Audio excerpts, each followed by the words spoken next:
Hii ni sauti ya upatanisho, na siku hii njema ya leo nataka tujifunze kitu kimoja cha muhimu katika maisha yetu kwenye sauti hii ya upatanisho.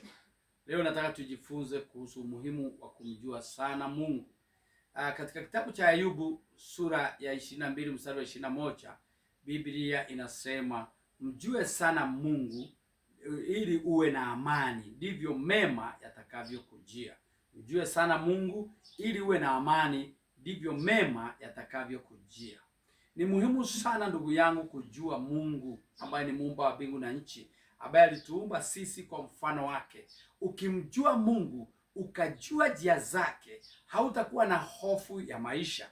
Utatambua na kuelewa kabisa kwamba Mungu anachokitenda katika njia zako ni cha kukufaidi wewe. Maana anasema ninawawazia mawazo yaliyo mema, mawazo ya matumaini, mawazo ya kuongezeka katika siku zenu za usoni.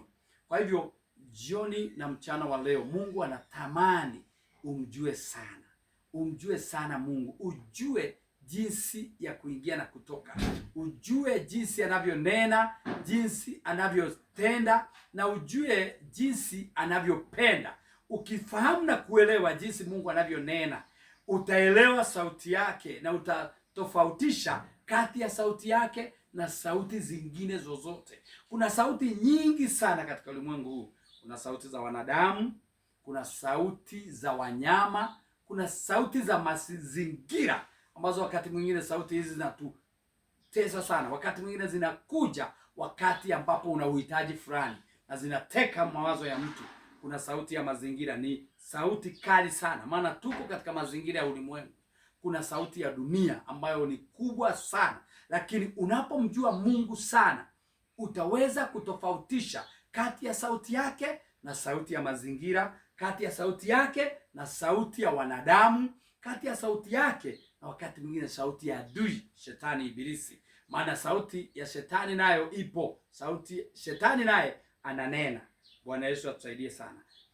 Siku hii njema ya leo inakuasa umjue sana Mungu. Na utamjuaje Mungu? Jinsi gani utamfahamu na kumjua Mungu sana? Ni kwa njia ya kulifahamu neno lake, ni kwa njia ya kuzama na kuishi katika kukesha kwenye maombi.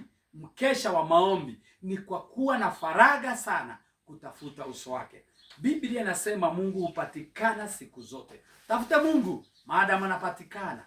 Yeye yupo siku zote. Yeye anakupenda na anakujali. Anashughulika sana na maisha yako. Bwana Yesu asifiwe. Tafuta sana kumjua Mungu ili uwe na amani na ili mema yakujie. Mema hayatakuja kama hujamjua Mungu, yatakuja ukimjua Mungu. Tafuta sana kumfahamu na kumjua ili mema yakujie katika jina la Yesu. Ninakubariki kwa jina la Yesu. Naomba nitamke baraka juu yako msikilizaji. Bwana Yesu akusaidie.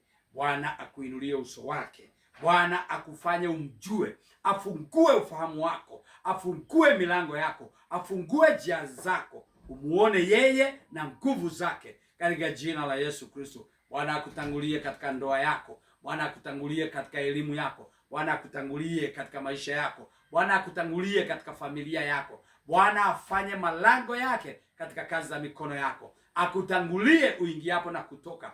Uone Bwana katika biashara zako. Uone Bwana katika kazi za mikono yako. Uone Bwana katika kila utiacho mkono kufanya katika jina la Yesu Kristo. Mungu akubariki. Mungu aishi pamoja na wewe. Akutangulie katika kila unachoomba, unachoita, unapoita ukamuone yeye, ukasikie sauti yake kwa bidii katika jina la Yesu Kristo.